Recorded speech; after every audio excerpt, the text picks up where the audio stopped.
Well, this is the end of a long and arduous trip from Eugene, Oregon to Sacramento. And this is it. This is it. I'm coming down to pitch my son on why he should be involved with me in an episode for a TV series. He hasn't been in front of a camera for years, but I think he may go for it, and I'm hoping that he'll listen to reason, but who knows what he's going to do. Here we are. Hey. Hey, surprise, surprise. This is it. Get Roxy. Roxy. No hug, nothing? Jeez, man. I know you're busy and you gotta go back to work, but man, I got a lot to tell you about, and I'm hoping you can stop for 5 minutes and give me some time. Come on in. All right. Yeah, all right. tell me what this big idea is. Well, I don't know where to start, but it's about a TV series. A guy pitched me on an idea. It's actually a reality kind of documentary.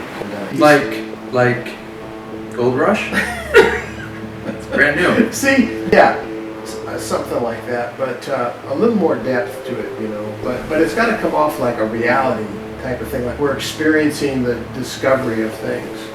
And they said, you know, you ought to have another guy in this, somebody else that can help you carry this. And I thought of you right away, because we've done so many things, you know, over the years. We tried to do this, I think you remember, 10 years ago. And the director kind of messed up, but I think it was it was us. It was us. It was us.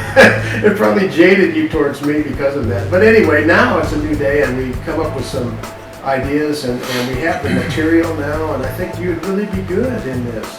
What's the premise or purpose of the show? What are we trying to, like, I know Gold Rush, which is one of my favorite shows, is they're trying to, you know, it's their whole journey in the Yukon or the Klondike in getting gold. And so at the end of every show, the payoff is seeing how they clean up. What's your payoff? Well, I think that the payoff is kind of captured in the title. It's called Keys, Codes, and Time Travel. The idea is to unlock things that have been covered over and hidden, and come to grips with some things in the past that we've never seen before. History can be twisted just like anything can be twisted, and so we want to exhume artifacts and things from the past, writings, eyewitness accounts of things that have never really been seen before. You want it to be a scripted show or it's a reality show? It's a reality show, but it's based upon a historical fact. So what's the show gonna be like? Well, the show I wanted to do is about King David's tomb. So it would have to be shot in Israel, of course. That's where it's at. Well, I know you're kind of prissy these days because it's a real posh job. Yeah. So I figured you might have a problem, going to Israel because, it's dangerous. I've never been there. Why does it have to be shot there? Well, I mean, you've got to be there to catch the spirit of it. And there is problems. They had 40 rockets shot into Israel from the Palestinians just a few days ago. This is your pilot type show, and you want it to be about King David's tomb. Do you have an idea where this thing's at? Well, yeah, of course I do, but the world doesn't believe where I think it's at. That's the beauty of this thing. It's kind of like a Nicolas Cage, movie, American Treasure. You remember that? Yeah, but that guy knew a lot about a lot. You don't know anything. See, the disrespect is unbelievable. I don't know. I'm trying to conceptualize a show. Like, it's just me and you in a room, and we're talking about, hey, we know where King David's tomb is, right here under this coffee shop. Not really. It would be in the field. We'd be camping overnight, doing nighttime shots.